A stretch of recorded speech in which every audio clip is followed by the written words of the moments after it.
Hello, I'm Darren Magee, and today's topic comes from some questions asking, are there ways to stop being narcissistic? Questions include, how do I stop being like this? How do I break the cycle? Now, I know there are people who will say that narcissists can't change, they don't want to change, and in many cases they could well be right. Remember, however, narcissism, like everything else, it's on a spectrum, and often it comes down to the individual. It's never a one-size-fits-all. And I have said previously that some narcissistic people can change if they want to and if they put the work in. And if there are people with deeply ingrained narcissistic traits that are asking for ideas to help change, that suggests awareness. So today I'm going to give a few ideas to help address narcissism if you're aware of it and if you want to change. But I will begin by saying the following isn't a substitute for support from a mental health professional. They are just some ideas that can help from a behavioural perspective. So the first thing, and probably the most important thing, is to seek the support of a therapist to help you understand yourself and others better, and to try to learn better ways of managing many of life's difficulties and challenges.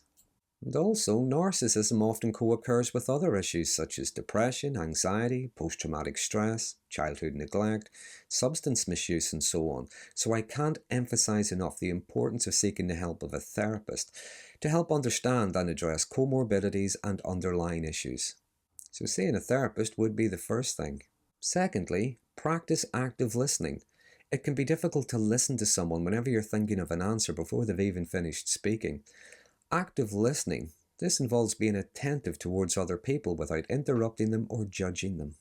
Try to focus on understanding the other person's emotions, thoughts, and needs, rather than trying to formulate a response that makes the conversation about you or your experiences. A common trait in narcissism is attention-seeking and needing constant validation. Now, we all talk about ourselves and our experiences to some degree, but try not to turn conversations into being about you, making statements that are all about your competency, affluence, achievements, anything that's self-aggrandizing. But don't go the other way either. If someone is telling you about their difficulties, don't try to outdo them talking about how no one has it as bad as you. Remember, conversations don't have to be competitions. So take a moment to think about what it is you want to say. Is it relevant to what someone is saying to you? Maybe try asking a few questions. Be curious. Show that you're interested in what someone is telling you. Asking questions relevant to the topic is a way of showing that you're paying attention. Another way to show that you're listening is to paraphrase back what someone has just said to you. Now, not repeating the same words, that would be more like parroting. Next, and I know it sounds quite simple, but pay people compliments, show appreciation. Not just that they look nice or something, but praise them for their efforts. For instance, if someone makes a meal, thank them and compliment their cooking. Someone holds a door open for you, thank them for their kindness. Even if it is someone you genuinely don't like, compliment their skills to others even if they're not there. Recognize that they may have admirable characteristics that you appreciate, and if it's the case, even acknowledge that you've learned a lot from them. Try to find a balance. You don't have to go overboard with praise. And the temptation can be, if they're good at something, well, they're probably bad at something else. Acknowledge and appreciate them. And when others compliment you, acknowledge it and thank them. And pay attention. Recognize you don't necessarily lose anything when others are being recognized for their talents and abilities. Next, and similar to being appreciative, and not show gratitude. Say please and thank you. Another common characteristic of narcissism is a sense of entitlement.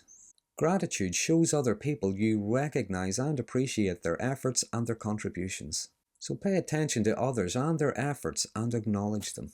Showing gratitude can be a way of showing that you weren't expecting anything, and it can be a way of making others feel valued. Moving on, and this can be a difficult one, but try to respond in a balanced way to criticism. Try to respond positively if the criticism is constructive. Now, to be fair, no one really likes criticism, especially when it's abrasive, and none of us react well to it at times. But acknowledge it. Criticism doesn't have to be a personal attack on you. It could be about a project you're working on or a behaviour that someone would like you to change. Narcissistic people can be highly disagreeable and argumentative, especially if they're feeling attacked. But remember, getting the last word doesn't always mean someone is right. Sometimes all it means is they shut the other person down. If you disagree with someone, then disagree without being abrasive. You can still listen to what they're saying, and it can feel uncomfortable, but allow them their version of events. The more you try to defend yourself, the less the person will feel heard and the less chance there is of a resolution. And even regardless of how the criticism is delivered, there may just be a piece of information that you could use to improve something. Now, if you have to, take a bit of time to think about what was said as well as how it was said, and try to come up with a measured response. Sometimes maybe even thanking someone for their feedback, or being assertive if you have to. Next is to take responsibility for yourself, your thoughts, your feelings, and your actions. You are in charge of you. If you mess up, then own it. Now, it can feel embarrassing, maybe even shameful, but it is not a weakness to acknowledge our limitations, errors, and flaws. Rather, it can be a sign of strength and integrity, and it is actually something that many people find admirable in others. The temptation can be to deflect, deny, and blame others, but if you're honest with yourself, evading responsibility may have gotten you out of difficult situations in the past, but only for a moment. Notice how those situations seem to keep recurring, sometimes they even got worse. So it can be uncomfortable to accept responsibility, but in the longer term, you just might find feelings of shame beginning to dilute and interactions and relationships improving. And if you have to apologize for something, then do so, and do it sincerely, not just as a way to stop the conversation. Show regret and a commitment not to act in that way again. And to follow on from that, validate others, even if they are pointing out something that you have done or said that hurts them. Validate them, because validating someone else doesn't necessarily mean you're invalidating yourself. When you validate others' feelings, it doesn't necessarily mean you agree with them. It doesn't even necessarily mean you fully understand them, but you are acknowledging and accepting they feel that way. Next, now you don't have to become a superhero or go out of your way to be altruistic, but if you see someone struggling with something, offer assistance, regardless of their status or who is around. Don't do something expecting them to be grateful, or something you think will impress others. Ask them, do they need help? Recognize as well that you can support someone by encouraging them. You don't have to take something off them and do it for them. Speaking of encouragement, something else to try could be to encourage others and celebrate in their success. Showing someone that you feel good for them can be a way of building connection and fostering mutually supportive relationships. And lastly, practice humility. No one knows everything and no one can do everything. Acknowledge and appreciate that others have skills, knowledge, talents that you don't have.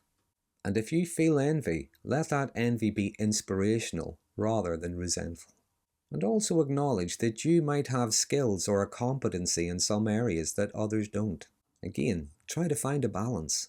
But if you want to practice humility, well, as Dr. Ruth Ann Harper once said on her channel, go and do something you're crap at. Learn to feel it's something that's not a big deal, and pay attention, because if people laugh, they could well be laughing with you, not at you. So there are just some ideas to practice to help overcome narcissistic traits and behaviours.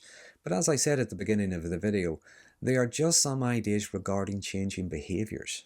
And I'm not going to pretend that any of this is easy, or that change will come overnight. Like I said at the beginning of the video, maybe therapy is your first port of call. But if you've made it this far, that suggests there is something in you that wants to change, and that's a good place to start. In therapy, you can learn to understand yourself better, learn emotional regulation, and healthier ways to interact with others. It can take a lot of hard work, a lot of time, and getting it wrong before getting it right. But it can be worth it. Now, I hope you find this video to be helpful.